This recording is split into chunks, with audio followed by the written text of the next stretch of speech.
चोरी चोरी होती है। अगर आप अपने ऑफिस पर जाते हैं, काम पर जाते हैं, हर चीज में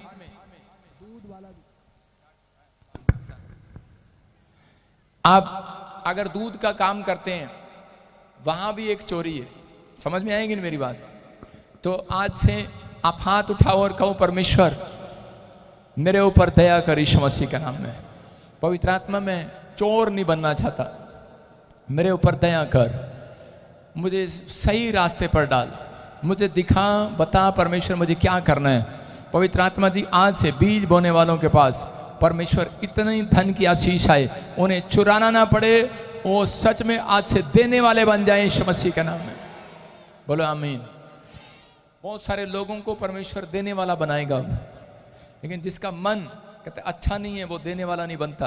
आइए हम सब प्रभु का धन्यवाद करें, पवित्र आत्मा आपके जीवन में काम करे, आपको आशीष दे। क्या आप ताड़ी बजा सकते हैं प्रभु के लिए?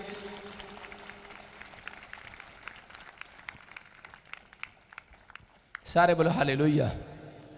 जितने खुश नहीं हैं हाथ उठाओ। 10-12 लोग हैं, परमेश्वर इनको जल्दी ले जा स्वर्ग। जो चर्च में आकर खुश नहीं हो सकता तो उसको स्वर्ग जल्दी जाना चाहिए। आप जब चर्च में आए हैं तो आपकी खुशी का आपकी खुशी का ठिकाना नहीं रहना चाहिए। चर्च में आने के बाद, मेडिकल स्टोर पर जाने के बाद, ढाबा मिलने के बाद, आइसक्रीम की दुकान मिलने के बाद बच्चों को खुश हो जाना चाहिए। आप ऐसे प्लेस पर आए हैं जो मांगोगे मिलेगा आज। विश्वास करते हैं कि नहीं? लेकिन कुछ लोग आज भी डरे हुए हैं। अगर समस्या है तो चमत्कार भी है, याद रखना। मत डरो। लाल समुंदर परमेश्वर की एक योजना थी बाइबल के अंदर, समझ रहे कि नहीं? लेकिन इजरायली जो थे वो डर रहे थे लाल समुंदर से, लेकिन परमेश्वर कई बार ये परिस्थितियां उन लोगों के जीवन में इसलिए ले आता है कि ताकि उनके अंदर से वो खौफ निकल जाए। हो सकता है आपके जीवन में कोई अभी भी शैतानी ताकत काम करती हो, आपके जीवन में कोई तकलीफ हो, दुख हो, प्रॉब्लम हो, समस्या हो, पूरी रीति से वो निकल ना पा रही हो, कोई टेंशन हो, कोई कर्जा अभी आपके अंदर से पूरी रीति से नहीं निकल रहा, या फिर कोई दुष्ट आत्मा आपको पकड़े, कोई बीमारी है अभी पूरी रीति से नहीं निकल रही है, तो आप खौफ ना खाएं। हमारे जीवन में कई बार ऐसी चीजें बनी रहती हैं, जानबूझकर परमेश्वर कई बार रखता है कि ताकि आप कहते हैं कि वो बाहर आए उन परिस्थितियों से, आपके अंदर से डर निकालना चाहता है। अपने हाथों को उठाओ और कहो, जीवन में जितनी भी समस्याएं हैं सब चमत्कार में बदल जाएंगी। बोलो आमीन। ये हफ्ते आपके लिए भविष्यवाणी है, जितने आपके जीवन में समस्याएं हैं सब चमत्कार की तरह बदल जाएंगी यीशु मसीह के नाम में। चमत्कार होगा यीशु मसीह के नाम में। क्या परमेश्वर के चमत्कार पर विश्वास करते हैं? परमेश्वर विश्वास उन लोगों के ऊपर करते हैं। आप परमेश्वर पर विश्वास रखते हैं, लेकिन परमेश्वर उनके ऊपर विश्वास रखते हैं जो चमत्कार करके दिखाने वाले हैं। कह रहा है कि जो परमेश्वर में बने रहते हैं, परमेश्वर उन पर विश्वास करते हैं कि जो बने रहते हैं, दुख में, तकलीफ में, समस्या में पेड़ की तरह उखड़ नहीं जाते। आंधी आई, तूफान आया और उखड़ कर उधर फेंक गया, चल भाई आज इधर कल उधर, लेकिन परमेश्वर उन लोगों का आदर करते हैं जो बने रहते हैं। अपने पड़ोसियों को मैं बना रहूंगा, मैं सच्चाई में बना रहूंगा, मैं खराई में बना रहूंगा, मैं अपनी पवित्रताई में बना रहूंगा, अपनी गवाही में बना रहूंगा। कह रहा दानियल, कह रहा अपनी खराई और सच्चाई में बना रहा। बड़ी तकलीफ आई, समस्या आई, लेकिन दानियल हो सकता था कि अपनी परीक्षाओं में कि वो परमेश्वर को छोड़ सकता था, लेकिन उसने अपनी लाइफ के अंदर एक वादा किया था परमेश्वर को कि परमेश्वर चाहे कितनी भी मुसीबतें आए, कितनी भी प्रॉब्लम आए, कितनी भी कैसी भी समस्या आए, लेकिन परमेश्वर मैं 3 टाइम प्रार्थना करना बंद नहीं करूंगा। परमेश्वर ने कहा जा, फिर कहता कि मैं भी तेरे से बात करना कभी बंद नहीं करूंगा, याद रखना। मैं तेरे और परमेश्वर उससे 3 टाइम ही बात करता था। अगर वो 3 टाइम क्या परमेश्वर से प्रार्थना करता तो 3 टाइम बात करता था। 500 साल की भविष्यवाणी परमेश्वर ने उसको बताया। 500 साल की भविष्यवाणियां। मैं कह रहा हूं कि आप लोगों को परमेश्वर कल की बात नहीं बताता। कुछ लोग कहते हैं कि शायद नहीं है। मैं कह रहा हूं आज मैं हैरान हूं कि कुछ पास्टर विश्वासी भी बोलते हैं, कहते हैं कि परमेश्वर बात नहीं करता, पुराने नियम में करता था। कह रहे कुछ नहीं होता है तो सब सेटिंग होती है। यहां पर लोग आकर बताते हैं कि कोई सेटिंग नहीं है। हालेलुया। आपकी समझ में आ रहा है? कहता है लेकिन आपको कह रहा है कि आज तैयार होने की जरूरत है। चमत्कार उसके साथ होगा जब आप चमत्कार बनने वाले बनेंगे, चमत्कार को अंदर लेने वाले बनेंगे, उस शक्ति को अंदर लेने वाले बनेंगे। परमेश्वर उनके अंदर जाता है, याद रखना, और काम करता है। कह रहे जो विश्वास में बने रहते हैं। कह रहे दानियल के अंदर परमेश्वर ने क्यों अपनी प्रेजेंस को दिखाया? क्योंकि वो अपनी तकलीफ में बना हुआ था। राजा ने कहा, उसके दुश्मनों ने कहा कि अब हम तुझे पकड़वाएंगे। राजा ने कहा कि तुझे शेर की मान में डाल दूंगा। उसने कहा डाल दे, मेरा परमेश्वर वहां से बचाने की भी मुझे शक्ति रखता है। परमेश्वर ऐसे लोगों का आदर करता है। अगर आज आप दुख में, तकलीफ में या समस्या में किसी में घिरे हुए हैं, तो परमेश्वर का आत्मा कह रहा है कि जब जीवन में दुख समस्या आती है तो डरो नहीं। आपको समुद्र में डुबाने के लिए नहीं, कह रहा लाल समुद्र इजरायलियों के लिए डुबाने के लिए नहीं था।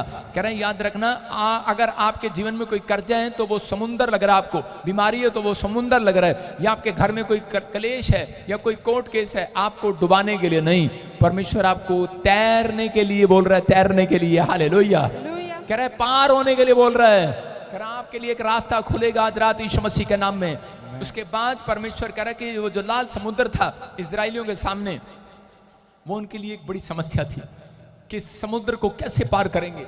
लेकिन उस समय में कह रहा इजराइलियों ने सिर्फ निराशा, उनके हाथ में निराशा लगी। कुछ ने पत्थर भी उठा लिए मूसा पर, कुछ ने कहा हम तो मिस्र में ठीक थे, कुछ ने कहा हम तो वहीं ठीक थे। आज बहुत सारे लोग बोलते हैं कि शायद हम तो वहीं चले जाएंगे जहां से आए थे। कुछ कह रहे होंगे प्रोफेट बजिंदर पे इतने गंदे गंदे इल्जाम लग रहे हैं, हम क्या करेंगे वहां जाकर, साथ वाले तो भाग गए। लेकिन परमेश्वर ने कहा, कहता है ये समुंदर इसलिए आया, ये इसलिए आया, कहता कि मैं उन लोगों को दिखाऊं, कहता कि परमेश्वर कोई बड़ी योजना तैयार कर रहे हैं हमारे लिए। कोई बड़े टापू पर लेकर जाना चाहते हैं, बड़ी जगह पर आपको लेकर जाना चाहते हैं, आपको राजमहल में लेकर जाना चाहता है परमेश्वर। ये दुख तकलीफ, ये समस्याएं, कहता है कि जब तक नहीं आएंगी तब तक आप चमत्कार भी नहीं देखेंगे। लेकिन परमेश्वर अपने लोगों को समझा रहे हैं। आज जितने लोग लाइव देख रहे हैं मुझे, मैं सच में उनके लिए आंख बंद करके भविष्यवाणी कर रहा हूं कि अगर वो विश्वास करें, एक बड़े प्लेटफॉर्म को देखेंगे अपनी लाइफ में, एक बड़ी जगह को देखेंगे अपनी लाइफ में। आमीन बोलने वाले बड़ी आशीष को देखेंगे। ये याद रखना, आमीन बोलने वाले आज से बढ़ोतरी को देखेंगे। सारे बोले हालेलुया। जब मैं प्रभु में आया तो उस समय में परमेश्वर ने मुझे कहा, कह रहा कुछ लोगों से अलग हो जा बिल्कुल। लेकिन मैं अलग नहीं हुआ और मैं उन परिस्थितियों को देखता रहा। मेरी लाइफ में वो चीजें चलती रही लेकिन मेरी बढ़ोतरी नहीं हुई। फिर उसके बाद फिर परमेश्वर ने मुझे कहा अलग हो इनसे, अलग हो इनसे। एक ऐसा तूफान आया, एक ऐसी समस्या आई, उसके बाद मैं उनसे अलग हो गया और मैंने कहा परमेश्वर अब मैं इनके साथ कैसे रहूंगा, अब मेरा कैसे चलेगा काम, लेकिन मैं कैसे मसीहत को आगे बढ़ाऊंगा। लेकिन परमेश्वर ने मुझे कहा, कहता है कि मैं तुझे एक बड़े प्लेटफॉर्म पर लेकर जाऊंगा। और आप देख रहे हैं आज मैं एक बड़े प्लेटफॉर्म पर हूं। आप समझ रहे हैं, परमेश्वर कई बार आपको ऐसी सिचुएशन आने देता है कि ताकि आप लोग, कहता है कि अगर हो सकता है कुछ नहीं हो रहा तो आप घबराएं नहीं, डरे नहीं। ये परीक्षा का समय होता है और पवित्र आत्मा कहता है जो परीक्षा के समय में हार जाते हैं, थक जाते हैं, परमेश्वर उनकी बढ़ोतरी कभी नहीं कर सकते। हो सकता है कह रहा है कि आपकी लाइफ में बिजनेस स्टॉप हो गया हो, आपके ऊपर जादू टोना कर दिया हो, आप बड़े किसी से पैसे लेने हैं लेकिन वो दे ना पा रहा हो और आप बार बार मांगने जा रहे हो सकता है कह रहा कि कोई कर्जा, कोई बीमारी, कोई दुख, कोई मुसीबत हर प्रकार से आपको चारों तरफ से घेर रही हो, प्रॉब्लम ही प्रॉब्लम आपको दिखाई दे रही हो। लेकिन परमेश्वर का आत्मा कह रहा डरे नहीं, अंदर हिम्मत रखना। अपने हाथों को उठाऊं, बोलो कि मैं अपने अंदर हिम्मत रखूंगा। आज वो पूरी तरह से बाहर निकलेगी प्रॉब्लम यीशु मसीह के नाम में। कह रहा है कहीं वो डर खौफ हमारे अंदर बना ना रहे, इसलिए परमेश्वर कई बार वो परिस्थितियां जो हैं वो आपके अंदर से कह रहे धीरे धीरे चेंज करते हैं। एक प्रॉब्लम जाती है, कितने लोग ऐसे हैं यहाँ पर, वो बताते हैं एक प्रॉब्लम जाती है दूसरी आ जाती है, एक समस्या जाती है दूसरी आ जाती है, एक बीमारी जाती है दूसरी आ जाती है। याकूब के साथ ये ऐसा होता था, उसके हालात खराब थे, एक परिस्थितियां जाती थी दूसरी उसके सामने खड़ी हो जाती थी, लेकिन वो हारा नहीं, वो फिर भी परमेश्वर ने बना रहा। उसने कहा परमेश्वर अगर तू मुझे रोटी, कपड़ा, मकान दे और मेरे सफर में मेरे साथ रहे तो परमेश्वर मैं हर चीज का दशमांश दूंगा। तो इसका मतलब कह रहा याकूब को परमेश्वर पर भरोसा था कि रोटी वो देता है, कपड़ा वो देता है, मकान वो देता है, सफर में वो चलाता है। इसका मतलब कह रहा है कि हम बहुत सारे लोग सिर्फ रोटी के लिए कभी प्रार्थना नहीं करते और यीशु मसीह ने रोटी तोड़ी और यीशु मसीह ने कहा कि हे मेरे पिता तू जो स्वर्ग में तेरी इच्छा पूरी हो। सारे बोले हालेलुया। हालेलुया। आज बहुत सारी समस्या हो सकती हैं, लेकिन परमेश्वर आपको करा लाल समुद्र में डुबाने के लिए नहीं आए। मैं फिर कह रहा हूं, आमीन बोलने वाले तैरेंगे आज रात। आमीन। हम पढ़ते हैं निर्गमन 13 के 17 को, देखें जल्दी से। हाँ, निर्गमन 13 के 17 में जब फिरौन ने लोगों को जाने की आज्ञा दे दी, पढ़ो तब- आराम से। हाँ हाँ, निकालो सबको। जब फिरौन ने लोगों को जाने की आज्ञा दे दी, तब भले ही फलिस्तियों के देश में होकर जो मार्ग जाता है वह छोटा था, तो भी परमेश्वर ये सोचकर उनको उस मार्ग से नहीं ले गया कि कहीं ऐसा न हो कि जब ये लोग लड़ाई देखें तब पछताकर मिस्र को लौट आए। बोल हालेलुया। देखो, परमेश्वर इजरायलियों के साथ भलाई करना चाहता था, लेकिन इजरायली लोगों को समझ में नहीं आ रहा, क्योंकि वो 430 साल की ऐसी गुलामी में थे। हो सकता है आप में से कोई ऐसी पीड़ा में हो कि उसके ऊपर 4 करोड़ 30 लाख रुपए कर जाओ, 4,30,000 कर जाओ, 40,000 का कर जाओ, या फिर आप कहते हैं कि ऐसी प्रॉब्लम में फंसे हो, कर्जा, बीमारी, समस्या, और आप ऐसे शहर में, ऐसे गांव में रहते हो कि आपके ऊपर करे लोग आपसे नफरत करते हो, और आपको जैसे ही आप मसीहत के बारे में बताते हो और वो आपसे झगड़ा करते हो सकता है कह ऐसी सिचुएशन से देख रहे हो कि आपका पति आपको चर्च आने के लिए रोकता हो, लेकिन उस समय में कह रहे यहाँ पर इजरायली जो थे वो मिस्र के अंदर गुलाम थे, वो 430 साल वो बंदी में थे, और जिस दिन परमेश्वर ने उन्हें छुड़ाया वहां से फिरौन के मन में डाला, और उसी समय फिरौन ने आजाद तो कर दिया डर के कारण, क्योंकि परमेश्वर ने उसको बताया था मूसा के द्वारा कि तेरा बच्चा मर जाएगा। पहलौठे बच्चे जब मर गए तो उसी समय उसने अपने लोगों को कहा, कह रहे कि इनके कारण दुख आया, इनके कारण हमारे गांव में श्राप आया, कहता इनको छोड़ दो। और उसी समय जब छोड़ा, लेकिन अंदर से उसने छोड़ा नहीं, उसने कहा कि जाओ इनका पीछा करो, और आज रात इन्हें कहता है कि जहां भी ये जा रहे हैं रास्ते में जंगल में इन्हें खत्म कर दो। इजरायली जब जा रहे थे तो उसी समय जैसे ही वो लाल समुद्र के पास पहुंचे, लेकिन बाइबल कहती है कि उनके लिए एक रास्ता था जो फिलिस्तीनियों की तरफ से होकर जाता था, वो सिर्फ 11 किलोमीटर होगा। मेरे कहने का मकसद कि 11 किलोमीटर था, लेकिन करे 40 साल इन्हें लग गए वहां जाने में, कनान देश में। कारण क्या है? कह रहे यहाँ पर इनको मालूम नहीं है, लेकिन परमेश्वर इनकी भलाई करना चाहता था। और उसी समय जब इनके सामने लाल समुद्र आ गया और पीछे दुश्मन तलवार लेकर आ गए, तो दोनों तरफ से ये गिर गए और फंस गए, और उसी समय वो दोनों रास्ते जो बंद हो गए, उसी समय ये रोने और चिल्लाने लगे और हल्ला मचाने लगे बार बार, और इसी समय पत्थर उठा रहे हैं, मूसा के खिलाफ भी बोल रहे हैं। लेकिन उस समय कह रहे हैं कि परमेश्वर क्या करें। मूसा कह रहे हैं ऐसी परिस्थितियों में कि परमेश्वर क्या करूं, पीछे तलवार लिए खड़े हैं और सामने लाल समुद्र है, अब क्या होगा। और उसी समय मूसा ने हाथ उठाया, उसने कहा परमेश्वर मैं प्रार्थना करूंगा, और जैसे उसने प्रार्थना किया लाल समुद्र के तो भाग हो गए। मैं उन लोगों के लिए कह रहा हूं कि उसी समय इजरायलियों के लिए रास्ता बन गया, और वो पारों वो सीधे चले गए, और लेकिन जितने दुश्मन थे वो पानी में। उसी समय जब वो अंदर आए उनका पीछा करते हुए, उन्होंने सोचा शायद ये रास्ता हमारे लिए भी बन गया है। आप सुनना इस मैसेज को, उन्होंने सोचा शायद ये रास्ता हमारे लिए भी बन गया है, और वो उसका पीछा करते हुए मारते हुए जा रहे थे। जब वो बीच में गए तो परमेश्वर ने वो पानी वाली दीवार जो थी समुद्र की वो बंद कर दी, और वो सब के सब मर गए। याद रखना, मैं कह रहा हूं कि जब परमेश्वर आपके लिए खड़ा होगा, हो सकता है आप सालों साल से सह रहे हो सकता है आप सालों साल से आप बेइज्जती बर्दाश्त कर रहे हो, लेकिन याद रखना अगर आपके पास 1 रुपया ना हो कमाने के लिए, लोग आपका मजाक उड़ा रहे हो, एक भी गवाही नहीं बनी, तेरे बच्चे ने 1 रुपया नहीं भेजा कनाडा से, अमेरिका से, मैं कह रहा हूं जब परमेश्वर खड़ा होगा ना आपके लिए, याद रखना मैं कह रहा हूं कि वो सारी प्रॉब्लम एक साथ खत्म हो जाएंगी यीशु मसीह के नाम में। सारी समस्या एक साथ खत्म हो जाएंगी। ऐसा लाल समुद्र आएगा और ढाप देगा, खत्म कर देगा उसको। परमेश्वर अपने लोगों को बचाने की ताकत रखता है, अपने लोगों का हिसाब रखने की ताकत रखता है। कह रहा कि आप कहता बस परमेश्वर में बने रहें। इजरायलियों ने यही सीखा, कहता कि अगर मुसीबतें हैं तो चमत्कार भी है। उन्होंने उस लाल समुद्र से सीखा। अगर वो फिलिस्तीनियों के वहां से चले जाते, परमेश्वर को मालूम था कहता कि वो फिलिस्तीनी लड़ेंगे और ये डर के मारे फिर मिस्र में भाग जाएंगे। आज परमेश्वर को मालूम है कि आपको कैसे ठीक करना है, कैसे नहीं। परमेश्वर को मालूम है कि आपके बच्चे को कहां बेचना है, लेकिन आप कहते हैं कि नहीं परमेश्वर दुबई भेज दे। परमेश्वर आपको दुबई नहीं अमेरिका भेजना चाहता है, लेकिन हो सकता है कि आप अमेरिका जाना चाहते हो और परमेश्वर ने आपके बच्चे को पाकिस्तान भेज दिया हो। अरे कोई भलाई है, वहां से घूमकर अमेरिका जाएगा यीशु के नाम में। समझ में आ रहा है कि नहीं? कहता कि आप कहते हैं परमेश्वर मैंने तो तेरे से 5 करोड़ रुपए मांगे थे, ये तो तूने मुझे 5,000 दिए। परमेश्वर क्या कहते हैं, परमेश्वर मैंने गवर्नमेंट जॉब मांगी थी, मैं तो रेडी चला रहा हूं। परमेश्वर कह रहा एक दिन रेडी की बजाय कह रहा एक बहुत बड़ा शोरूम खोलने वाला है तो ईश्वर के नाम में। परमेश्वर जानते हैं आपके लिए राइट प्लेस कौन सा है, परमेश्वर जानता है कि आपके राइट बिजनेस कौन सा है, परमेश्वर जानता है कि राइट समय क्या है। आप अगर परमेश्वर को बताएंगे तो परमेश्वर काम नहीं करेगा, आप सिर्फ हाथ उठाएंगे, परमेश्वर आपके लिए रास्ता निकालेगा यीशु मसीह के नाम में। आपको सिर्फ रास्ता निकलवाना है। परमेश्वर उनके लिए काम नहीं करते करे कि जो दिन रात चिंता करते हैं और हाय हाय करते हैं, परमेश्वर उनके लिए ज्यादा काम करते हैं जो हाथ उठाते हैं और बंदगी में आते हैं, जो बंदगी में आते हैं और हालेलुया बोलते हैं और प्रार्थना पर भरोसा रखते हैं।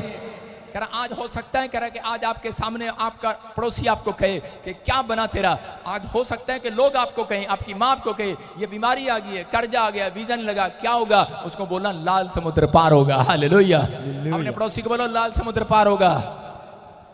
आपके सामने अगर लाल समुद्र आ गया, आज कोई रुकावट कोई परिस्थितियां आ गई हैं, तो याद रखना जिस परमेश्वर ने लाल समुद्र के दो फाड़ कर दिए, आपकी मुसीबतों के भी दो फाड़ हो जाएंगे। आज आपके कर्जे के फाड़ होंगे, आपकी हर परिस्थितियों के दो भाग होंगे, भाग होंगे। मैं कह रहा हूं दो भाग होंगे। हालेलुया बोलने वाले आज परमेश्वर का आत्मा बात कर रहा है, कहता है कि परमेश्वर जानते हैं, हो सकता है आपके जीवन में बड़ी से बड़ी तकलीफ हो, समस्या हो, लेकिन परमेश्वर उन समस्याओं में कोई योजना बना रहे हैं आपके लिए। परमेश्वर एक प्लान बनाते हैं। हमेशा याद रखना, परमेश्वर अपने मसीह लोगों के लिए, अपने भाई बहनों के लिए, अपने बच्चों के लिए, भय मानने वालों के लिए एक प्लान बना रहे होते हैं। शैतान एक प्लान बना रहा होता है, परमेश्वर उनको छुड़ाने का प्लान नहीं बना रहा होता। हे हेलो, याद रखना, शैतान एक प्लान बना रहा है आपको कहीं फंसाने का, लेकिन परमेश्वर आपको छुड़ाने का प्लान नहीं बता रहा। परमेश्वर आपको उसी रास्ते से कहीं राजमहल में ले जाने का प्लान बना रहा है। यूसुफ के लिए एक प्लान था। एक लड़की ने उसके ऊपर, रानी ने उसके ऊपर इल्जाम लगा दिया। उसने कहा कि इसने मुझे छेड़ा। उसने कहा अच्छा, उसने सब कुछ किया, लेकिन उसी समय उन्होंने उसको जेल में डाला। लेकिन हुआ क्या? पर्चा करा दिया। लेकिन हुआ क्या? यूसुफ सोच रहा था परमेश्वर मुझे छुड़ाएंगे, परमेश्वर मेरी मदद करेंगे, लेकिन नहीं किया। वो कहता ये क्या? लेकिन परमेश्वर ने कहा मैं तुझे छुड़ाने नहीं आया हूं। परमेश्वर ने कहा यहां से जहां तू आया है, अगर मैं तुझे कहता कि जा तू अमेरिका में पैदल जा, तू अमेरिका में पैदल जाता, लेकिन कहता है अभी बीच में तेरे को स्टॉप मिला है। उसके बाद कहता है सिर्फ 5 किलोमीटर पर वो महल है जहां पर तू प्रधानमंत्री की कुर्सी पर बैठने वाला है। समझ में आया कि नहीं? कहता है कि आपकी लाइफ में कई परिस्थितियां ऐसी आती हैं, हो सकता है आपकी लाइफ में कोई प्रॉब्लम है, कोई कर्ज है, कोई बीमारी है, कोई समस्या है, लेकिन आपको बताना चाहता हूं एक आदमी था और एक आदमी को परमेश्वर ने कहा कि बेटे कि तू ये यहां से ये जो ऑफिस है ये नौकरी तेरे लिए नहीं है, अपने भाई को दे दे। उसने कहा कि नहीं नहीं नहीं नहीं, ये नौकरी तो मेरी है। दोनों को ऑफर लेटर आया।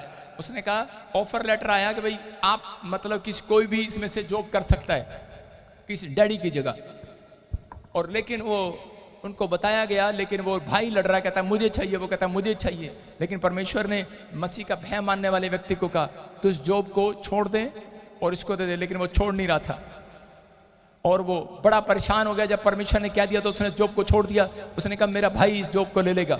उसने जॉब को दिया, लेकिन वो इतना टेंशन में कहने लगा पता नहीं यार, कहता ये जॉब मेरे से क्यों छुड़ा दी, अब मेरा क्या होगा। प्राइवेट काम करने लगा इधर उधर। उसके भाई ने कार भी ले ली, घर भी ले लिया, लेकिन वो परेशान था, लेकिन वो प्रार्थना करने में भरोसा रखता था। उसने परमेश्वर से प्रार्थना किया। उसने कहा परमेश्वर मदद करे मेरी। जहां वो काम करता था वहां पर वो जो ऑफिसर था वो टिकटें बांटता था एमएलए की। उस वहां पर एक SCBC में टिकट निकली और उसने कहा किसको खड़ा करूं। उसने कहा ये मेरे साथ काम करता है, इसको खड़ा कर देता हूं। उसने उसको खड़ा किया और वो अपने शहर का एमएलए बन गया एक दिन। हालेलुया। और वो परमेश्वर को कह रहा था कि परमेश्वर ये क्या हो रहा है, ये क्या हो रहा है, क्या परिस्थितियां मेरे साथ, क्या हो रहा है मेरे साथ ये। लेकिन उसी समय उनको नहीं मालूम, एक व्यक्ति छत्तीसगढ़ से मेरे पास आया और कहने लगा कि हमें आपका वचन अच्छा लगता है, हमें प्रोफेसी अच्छी लगती है, हमारे लिए भी कोई प्रोफेसी करो। मैंने कहा, वो कह रहे थे हमें गवर्नमेंट जॉब चाहिए, हम एक स्कूल चलाना चाहते हैं, ये करना चाहते हैं। मैंने कहा अभी नहीं होगा, कुछ भी नहीं होगा, अभी जाओ आप एमएलए का इलेक्शन लड़ो और परमेश्वर आशीष देगा। लेकिन उसी समय वो औरत कहने लगी कि हालात इतने खराब हैं, हमें तो रिक्शे पर आने के लिए पैसे भी नहीं है, हालात इतने बदतर हो चुके हैं, हम कैसे करेंगे। कहते कि हमारे पास तो कुछ भी नहीं है। कहते कि लोग हमारा पीछा कर रहे हैं और हम अगर मसीह का नाम लेते हैं छत्तीसगढ़ में तो लोग हमारा विरोध करते हैं। मैंने कहा कोई विरोध नहीं करेगा, जा तेरे लिए भविष्यवाणी कर रहा हूं, तू छत्तीसगढ़ में सबके सामने एमएलए होगी यीशु मसीह के नाम में। और वही औरत एमएलए बन गई। और जिस दिन एमएलए बनी वो हैरान थी और मैं भी हैरान था। न्यूज़ चली और उसके चारों तरफ कहने लगी ये प्रॉफिट बजिंदर से ये आशीर्वाद लेकर आई है, ये धर्म बदलने के लिए आई है। परमेश्वर ने उसको कहां से कहां बिठा दिया, आप समझ रहे हैं कि नहीं? कहां से कहां बिठा दिया। वो सोच रही थी कि सिर्फ मैं प्रार्थना कराने के बाद मैं सिर्फ एक छोटा सा धंधा कर लूंगी, मैं बिजनेस कर लूंगा, मैं गवर्नमेंट जॉब में चला जाऊंगा। आज जब आप घर से लड़ाई करते हैं, झगड़ा करते हैं, जब परमेश्वर से नाराज हो जाते हैं, लोग बोलते हैं छोड़ परे, परमेश्वर देता नहीं तो मैं ये काम कर लूंगा, मैं छोटा सा बिजनेस कर लूंगा, मैं वहां चला जाऊंगा, मैं ये कर लूंगा, जो परमेश्वर तेरी मर्जी। ठीक है, शायद आप निराशा में, चिंता में, परेशानियों में, शैतान आपको तकलीफ इसलिए देता है क्योंकि उसको मालूम है इनके अंदर एक पावर करने वाली, चमत्कार करने वाली ताकत इनके अंदर रहती है, आपके अंदर स्टेबल रहती है। स्टेबल वो ताकत जो है वो आपके अंदर प्रार्थना करने वालों के अंदर स्टेबल रहती है। स्टेबल ऐसे अंदर आपका हार्ट ऐसे ऐसे करता है, लेकिन वो ताकत अंदर ऐसे ऐसे कर रही होती है, मुझसे कुछ करा, मेरे से कुछ करा, लेकिन आप उससे कुछ नहीं कर रहे होते। आप खुद अपनी ताकत का इस्तेमाल कर रहे होते हैं, लेकिन परमेश्वर की वो ताकत आपके अंदर है। लेकिन जब आप प्रार्थना करते हैं तब वो ताकत आपको यहाँ नहीं वहां ले जाती है जहां आप सोच भी नहीं रहे होते। ये इजरायली क्या सोच रहे थे और परमेश्वर ने उनके लिए क्या कर दिया, उनके लिए चमत्कार कर दिया। मैं कह रहा हूं कि आज आप सोच रहे हो मेरी बैड सिचुएशन है, मसीह लोग कह रहे होंगे मेरे पास घर नहीं है, मेरे पास हरे पैर रखने की जगह नहीं है। एक दिन तुम बादलों में उड़ते हुए जा रहे होंगे, उनको कुचलते हुए, उन प्रॉब्लम को कुचलते हुए हवा में उड़ रहे होंगे। क्या मजाक लग रहा है? चिम्मा इला मजाक लग रहा है? हल्के में लगा रहे हो? मैं आप उड़ेंगे एक दिन, आप उड़ेंगे एक दिन, ऐसे उड़ेंगे ऐसे। आज जो कह रहा है ना कि मुझे, मेरे पास नौकरी नहीं है, घर नहीं है, परिवार नहीं है, हाय हाय, मैं कह रहा हूं आपके अंदर वो शक्ति काम कर रही है, मुझे करने दो। आपके अंदर काम कर रही है वो, मुझे करने दो। लेकिन हम करने नहीं देते उसको। हम इतनी टेंशन में होते हैं, हम इतनी चिंता में होते हैं, हम इतनी प्रॉब्लम में होते हैं, हम उसे काम नहीं करने देते। हम सोचते हैं यार ये क्या होगा, क्या होगा, क्या होगा, क्या होगा। लेकिन परमेश्वर कह रहा उन लोगों का आदर करते हैं। कहता है कि परमेश्वर ने मूसा के अंदर देखा, कहता है ये मेरे अंदर कह रहा है, मेरी बातों को मानता है, मैं इसके अंदर बैठा हूँ, ये मेरी बात को सुनता है। वो कहता है कि हाथ उठा मूसा। उसने कहा परमेश्वर हाथ क्या उठाऊं, पीछे तो पत्थर उठा रखा है, इधर तलवार उठा रखी है, इधर ये मारे, हाथ क्या उठाऊं। उसने कहा हाथ उठा। उसने कहा नहीं नहीं नहीं। उसने कुछ लोग ऐसे भी थे बीच में, मूसा के बच्चे आप हमारे सामने प्रार्थना न कर दियो, आप मुंह ना खोल दियो, लगेंगे डंडे तेरे। मूसा को कह रहे होंगे कि प्रार्थना न कर दियो, बहुत तेरी प्रार्थना देख ली हमने। कहता जगातार लगातार, कहता सामने समुद्र है और पीछे तलवार है, कहता आप प्रार्थना न करियो, कहता बस समझ गया हम, कहता अब तो हमने मरना है, कहता सामने डूबना है। मूसा ने कहा एक बार एक बार एक बार और, कहता चुप, हाथ नीचे कर करा परमेश्वर। उसने परमेश्वर की सुना, उसने लोगों की नहीं सुना, और वो रास्ता जब निकला हैरान हो गए सब। मैं कह रहा हूं कि आज कह रहा, बेशक आपके हाथ उठाने का मन ना कर रहा हो, ऐसी तकलीफ हो आपके अंदर, दुख आ रहा हो आपके अंदर, आपके हालात बेकार हो गए हो, आपकी परिस्थितियां खराब हो गई हो, लोग आपका मजाक उड़ा रहे हो, लेकिन फिर भी हाथ उठाना बंद मत करना, बंद मत करना। हाथ उठाना, चमत्कार करने वाली ताकत मेरे अंदर से निकलेगी, प्राण आएगी। बोलो चमत्कार करने वाली ताकत मेरे अंदर से निकलेगी। चमत्कार करने वाली ताकत आपके अंदर से निकलेगी। वो कह रहा वो आपके अंदर बैठी है, लेकिन वो आपको दबाने आई है, वो आपको मिट्टी में डालने आई है। कह रहा याद रखना, कह रहा लेकिन आपको नहीं पता, लोग हमें गधा कह रहे हैं। गधे का निशान बताता हूँ। एक बार एक गांव में गधा था, और वो गधा क्या करता, जब भी वो निकलता ढैंचू ढैंचू करता, तो उसी समय लोग परेशान हो जाते, और वो बोलते कह रहे ये गधे का बच्चा कहाँ आ गया। कहता नींद खराब कर दिया। गाँव वालों ने पकड़ कर कहा आ जाएगा, इसको छोड़ेंगे नहीं। गड्ढा खोदा, गड्ढा खोदा और गधे को उसमें डाल दिया। गधे को डाला, उसके बाद मिट्टी डाल दिया। बेचारे पता कितने घंटे लगे, 4 घंटे लगे गधे को दबाने के लिए। 4 घंटे। गधा भी तो गधा ही है कि पहले ही बता देता मेरे अंदर इतनी ताकत है। उसने इतनी देर उनको दबाने दिया। मिट्टी जब डाल दी, ऊपर उन्होंने पानी पुनी लगा दिया, गोबर गब्बर लपेट दिया सारा। लेपने के बाद गधे ने एक पीठी ऐसे किया, बाहर। उन्होंने कहा यार ये क्या है ये क्या है। आज मसीह लोगों के ऊपर प्रॉब्लम डाल रहे, खड्डा खोद रहे, ढा ढा ढा ढा ढा। अरे आपको पता नहीं है हमारे परमेश्वर की ताकत का। हमें हाथ उठाना, बस बाहर आना है। हमारे ऊपर परमेश्वर की सवारी करता, याद रखना। कह रहा यीशु मसीह आया, घोड़े पर नहीं आया, उस टाइम गधे पर आया। इजराइल में, यरूशलेम में जब आया, गधे पर आया। आप संसार में गधे होंगे, गधे हैं तो कुछ कह ही नहीं रहे, जो मर्जी आओ छेड़ो। कल मेरा इंटरव्यू ले रहे थे, बोल रहे थे, कहते आपने किसी लड़की को छेड़ा। मैंने कहा अरे भाई मैं क्यों छेड़ूंगा। कहते नहीं आपने छेड़ा। मैंने कहा यार इतनी सारी पब्लिक आती है। मैंने कहा फिर तो परमेश्वर का धन्यवाद हो मैं कार में जाता हूं, अगर मैं गलती से बस ट्रेन में जाता बिहार में तो भाई साहब वहां पे तो धक्का मुक्की 1000 केस हो जाते मेरे ऊपर। मैंने कहा यार ये तो अच्छा हो गया, इसका मतलब शुक्र करो मैं शोभा यात्रा में पैदल नहीं चलता, नहीं तो लाखों पर्चे हो जाने थे छेड़छाड़ के। मैं तो शुक्र करो धन्यवाद हो परमेश्वर का, मैं वो जीप छत खोल के चलता हूं। बोला हालेलुया। आपकी समझ में आ रहा है कि नहीं? मैं कह रहा हूं कि दानियल के लिए खड्डा खोदा लेकिन अय्यूब के लिए खोदा, लेकिन दानियल का भरोसा परमेश्वर पर था। आपका भरोसा परमेश्वर पर है तो कह रहे हैं जो खड्डे में डाल रहा है परमेश्वर खड्डे में बैठकर भी आपसे बात करने की ताकत रखता है। शद्रक मेशक को आग की भट्टी में से निकालने की ताकत रखता है। कह रहा है कि आपको हर कर्जे में से बाहर निकालने की ताकत रखता है। बस उस चमत्कार की शक्ति को, वो प्रार्थना करने वाली शक्ति को दबाना चाहते थे। दानियल के अंदर जो थी, दानियल के अंदर जो हाथ था उसको वो खत्म करना चाहते थे। दानियल के सिर पर जो हाथ था, लेकिन कह रहे थे ये मंत्री ना बन जाए, क्योंकि दानियल एक मिनिस्टर पद पर बैठा था और चाहते थे कि इसकी तरक्की क्यों हो रही है, इसको क्यों रोका जाए, कैसे रोका जाए। उन्होंने बहुत जोर लगाया, लेकिन दानियल ने अपनी प्रार्थना पर जोर लगाया। याद रखना अपनी प्रार्थना, अपने घुटनों पर जोर लगाओ। परमेश्वर इन दिनों में आपको ऊंचाइयों पर लेकर जाएगा यीशु मसीह के नाम में। आपके कर्जे नहीं रहेंगे। याद रखना परमेश्वर आपकी परिस्थितियां बदलने के लिए जा रहा है इस साल में। यूहन्ना की किताब 9:1 में एक बार एक आदमी यीशु मसीह के पास आया और आकर कहने लगा, एक छोटे से बच्चे को देखा, कहता ये अंधा है। कहता ये बच्चे का क्या कसूर है, क्योंकि जो देखता है वो कहता है तूने पाप किया होगा। अगर कोई औरत बीमार हो जाती है तो उसकी सहेली बोलती है, लुधियाने वाली कहती तू कोई पाप कितना ना, कोई कुकर्म कितना ना, तू कोई गंदा लुच्चा काम कितना ना। आज लोग जो है ऐसे बोलते हैं पास्टरों को भी कि शायद पास्टर ने कोई ऐसा काम किया होगा। आज बहुत सारे लोगों को समझाना और सर्टिफिकेट देना बड़ा मुश्किल है। कहीं तो कह रहे होंगे पादरी ने छेड़ दिया होगा, है ना। कई लोग कह रहे होंगे हाँ ये हो गया होगा, हर कर दिया होगा, हो गया होगा। अच्छा कई तो कह रहे हैं कि हाँ क्या पता वही पसंद करते होंगे, कुछ होगा। लेकिन लोग अपने तरफ से विचार बनाते हैं। यहां पर कह रहा कि बहुत सारे लोग, लेकिन एक अंधे को देखा और अंधे बच्चे को जब देखा तो कहा कि जो, क्योंकि उनको एक ज्ञान था इस बात का कि एक समाज में सुनता था कि अगर कोई बीमार पड़ जाए तो उसने पाप किया होगा।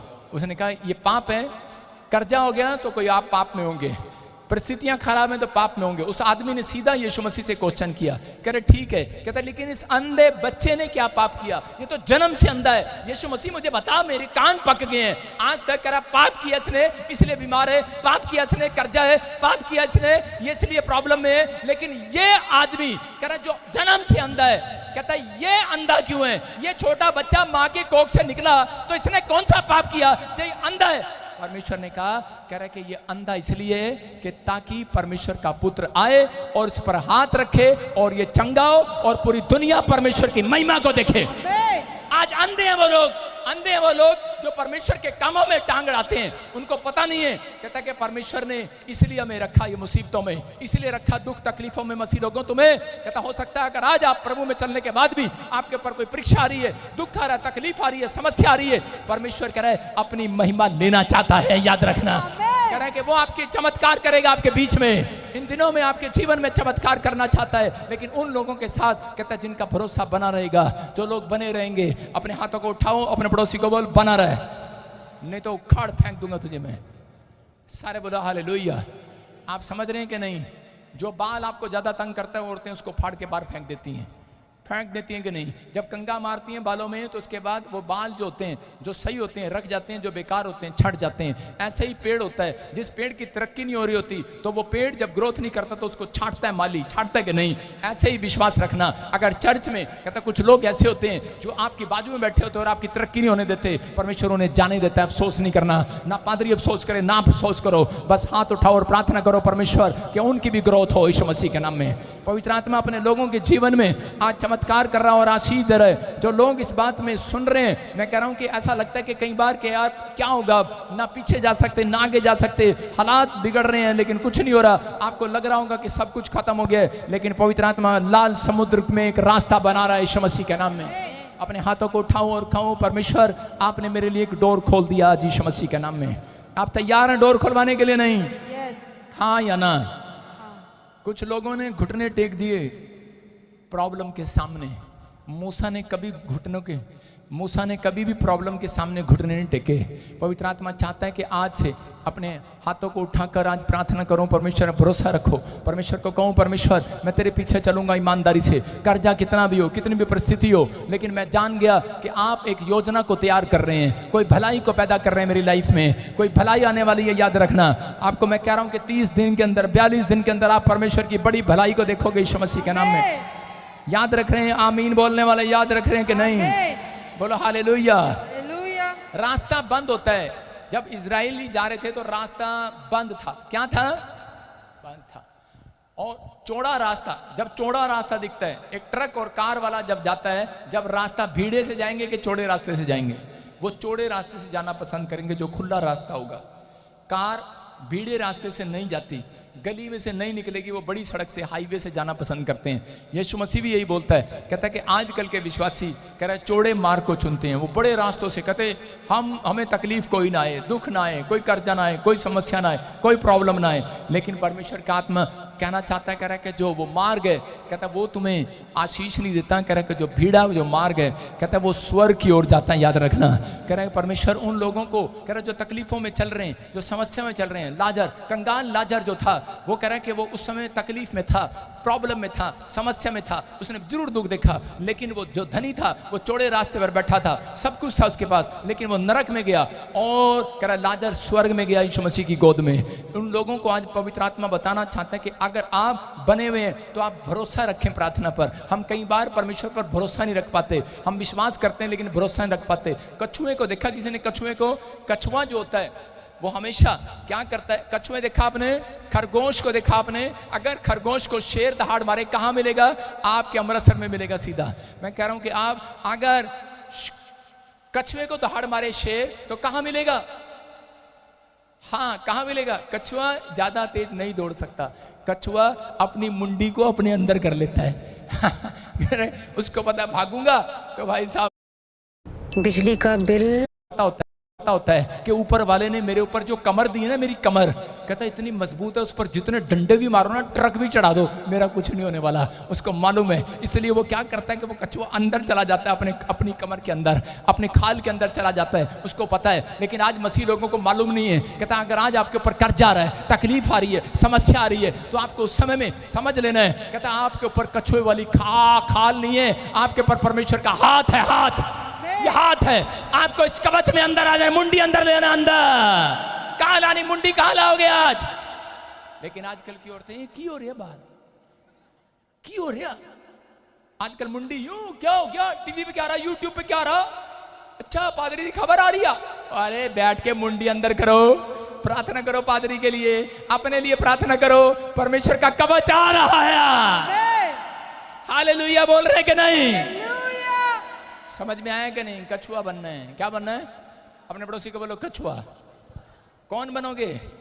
क्या पादरी कभी खरगोश बना के जाता है चर्च में, कभी चूहा, कभी शेर, कभी कछुआ। मैं कह रहा हूं, एग्जाम्पल दे रहा हूं आपको कि अगर आज आप कछुए से सीख सकते हैं, कछुए को भी पता है कि मुझे कहां भागना है, लेकिन आज मसीह लोगों को नहीं पता हमें कहां भागना है, हमें प्रार्थना करना है। मूसा कभी नहीं भागा, मूसा ने अपनी मुंडी को घुटनों में दिया। एलिया ने अपनी मुंडी को, मुंडी समझते पंजाबी में क्या बोलते हैं?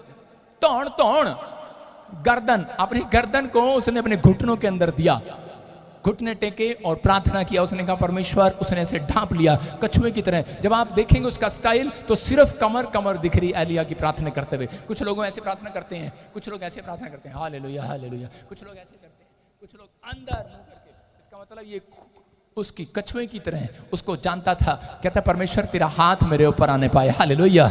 पवित्र आत्मा को मालूम है, जितनों ने अपनी मुंडी परमेश्वर के पास रख ली है, कहता कि अपने घुटने परमेश्वर को दे दिए, अपने हाथ परमेश्वर को दे दिए, पवित्र आत्मा उनका कवच बनकर खड़ा होगा। इस हफ्ते में याद रखना, परमेश्वर आपके साथ है। अगर आपकी परिस्थितियों में, आपके हालातों में आपको डरने की जरूरत नहीं है। दुख है तो चमत्कार भी है, याद रखना। समस्या है तो आशीष भी है, याद रखो। मैं इस समय पवित्र आत्मा जो उन लोगों के लिए भविष्यवाणी करता हूँ कि जो लोग इस समय पवित्र आत्मा तेरे सामने इस समय घुटने टेक कर प्रार्थना कर रहे हैं, हाथ उठा रहे हैं कि परमेश्वर मैं छोटे रास्ते से नहीं, मैं एक बड़े कह रहे, बेशक चाहे मुझे चक्कर काट करना पड़े, चाहे मुझे कहीं भी जाना पड़े, लेकिन पवित्र आत्मा मैं तेरी योजना को समझ गया हूँ कि परमेश्वर चाहे मुझे छोटा सा बिजनेस मिला, छोटा घर मिला है, छोटी गाड़ी मिली है, छोटा ही कुछ मिला है, लेकिन आज पवित्र आत्मा में तेरी योजना को समझ गया हूँ कि तू मुझे कोई बड़े स्थान पर ले जाने वाला है यीशु मसीह के नाम में, बड़ी ब्लेसिंग को देने वाला है यीशु मसीह के नाम में। दुख है तो चमत्कार भी है, समस्या है तो आशीष भी है, चर्च घबराना नहीं है। पवित्र आत्मा कह रहा है बीमारी है तो चंगाई भी है, बंधन है तो छुटकारे भी हैं। परमेश्वर के पास एक प्लान है आज रात आपको छुड़ाने का, परमेश्वर के पास एक बड़ा प्लान है आपको प्लेटफॉर्म देने का, एक नया बिजनेस देने का, एक नई बड़ी आशीष देने का। जितने आमीन बोल रहे हैं आज बड़ी आशीष लेकर जा रहे हैं, बड़े काम खुल जाए आज यीशु मसीह के नाम में। अपने पड़ोसी को बोलो मिस्र से निकल के कि नहीं, सांसारिकता से निकल। आप जब सांसारिकता से निकल गए, लेकिन कुछ लोग आज भी प्रॉब्लम में पड़े हुए हैं, लेकिन परमेश्वर बताना चाहता है कि आपको कह रहे बच्चा देखा जब किसी माँ अपने बच्चे को रोज चांटे लगाती है, कितनी माएँ बैठी हैं यहाँ पर जो अपने बच्चे को मारती हैं, डांटती हैं, कई बार मारती हैं, डांटती हैं, लेकिन जब वो बुखार हो जाता है, उसे बीमार हो जाता है, तो सबसे ज़्यादा वही माँ उसे गोद में लेके बैठी रहती है, उसे सबसे ज़्यादा प्यार मिलता है उन दिनों में, मिलता है कि नहीं? तो अगर माँ गोद में लेती है और उसे ज़्यादा प्यार करती है तो आप समझ जाओ मसीह लोगों, अगर प्रार्थना करने के बाद भी आपके हालात नहीं सुधर रहे, कर्जा आ रहा है, आपको लग रहा है कि प्रॉब्लम आ रही है, समस्या आ रही है, मैं कह रहा हूँ कि परमेश्वर ने वो माँ बन के आपको गोद में ले लिया, आपको ज़्यादा प्यार कर रहा है, ज़्यादा प्यार कर रहा है, ज्यादा आशीष दे रहा है यीशु मसीह के नाम में। हालात बदलेंगे, हालात बदलेंगे, हालात बदलेंगे, परिस्थितियां बदलेंगी, आप गिरेंगे नहीं, आप बढ़ेंगे, आप आशीषित होंगे।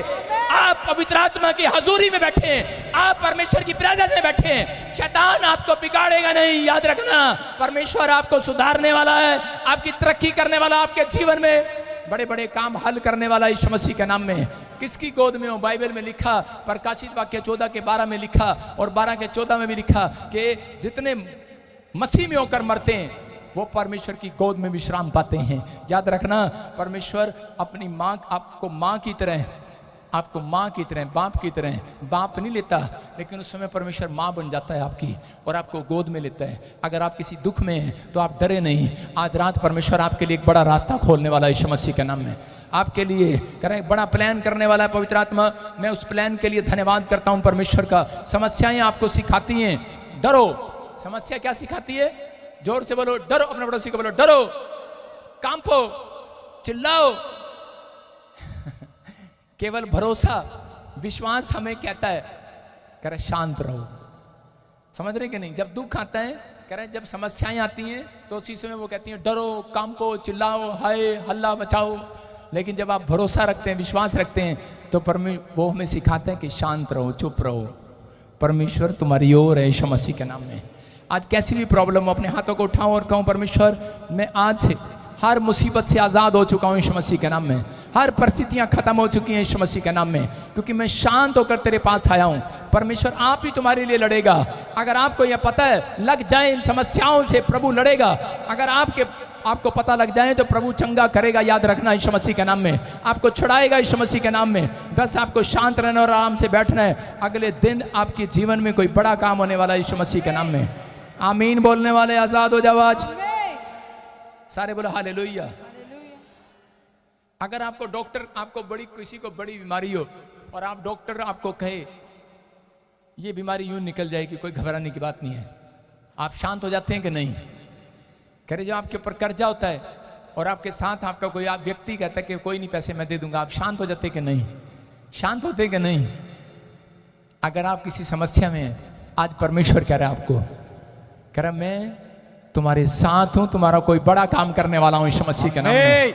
क्या आपकी समझ में आया कि नहीं? यस। आज परमेश्वर आपको शांत करने होने के लिए बोल रहा है कि मैंने तुम्हारी कंप्लेंट्स ले लिया है, मैंने तुम्हारी मुसीबतों को ले लिया, मैंने तुम्हारे दुख तकलीफ को ले लिया, उन परिस्थितियों को ले लिया है। बच्चा है पेट में है, बीमार है, बच्चा पेट में है, आपका काम नहीं बन रहा, डॉक्टर आपको बोल रहा है आप बांझ हैं, बच्चा नहीं है, आपके ऊपर कर्जा है, हालात अच्छे नहीं है, आप 3 बार वीजा लगाया बेकार हो गया। परमेश्वर कह रहा है शांत रहे, तेरे पास अगर प्रार्थना करने की ताकत है तो कहता कि बस कछुओं की तरह मुंडी अंदर कर। अगले साल कहता तू अमेरिका जाएगा यीशु मसीह के नाम में। अगले साल कहता तू माँ बनेगी यीशु मसीह के नाम में। आमीन। जो डॉक्टर कह रहा है विपरीत होगा, कह रहा है याद रखना विमान हवा के विपरीत उड़ता है। कह रहा है कि आपके हालात कैसे भी हो, शैतान आपको कुछ भी दिखा रहा हो, विचार आपको कुछ भी दिखा रहे हो, लेकिन परमेश्वर आज शैतान के विपरीत में खड़ा हो गया। याद रखना, कह रहा है वो आपके लिए कोई नया रिजल्ट लेकर आने वाला है, हालात बदलने वाले हैं, आपकी गवाहियां आने वाली है। आमीन बोलने वाले।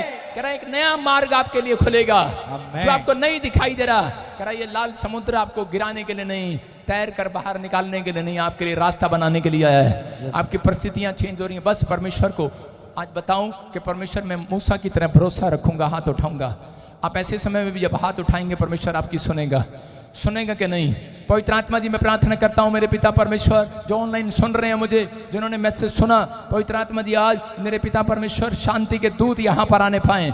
जो चिल्ला रहे हैं आज इनकी चिल्लाहट खत्म होने पाए। परमेश्वर आज वो समस्या से बाहर निकाले नहीं यीशु मसीह के नाम में। आज कैसी भी प्रॉब्लम हो बाहर कर दे आज इन्हें यीशु मसीह के नाम में। हालात कितने भी बेकार हो परमेश्वर आजाद कर दे रहे।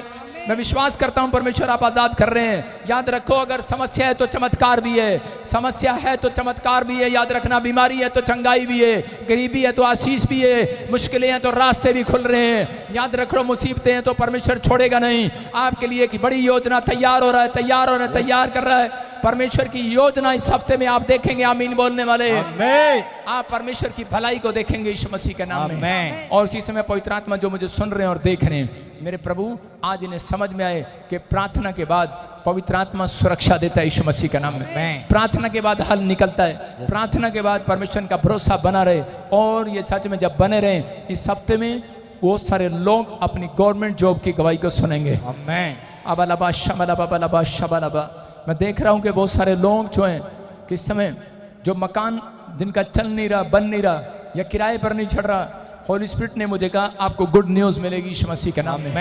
मैं देख रहा हूं बहुत सारे लोगों के रोजगार बंद पड़े हैं। पवित्र आत्मा ने कहा सिर्फ 10 डेज, ओनली फॉर 10 डेज ये आशीष के डेज हैं, खुलेंगे यीशु मसीह के नाम में। याद रखना ईस्टर के दिनों में कहता है शैतान जो है आपके जीवन में काम में रुकावट करने की कोशिश करता है, क्योंकि उसको मालूम है कि ये उपवास रख रहे हैं, क्योंकि बड़े उपवास रखने के बाद परमेश्वर बड़े काम खोलता है।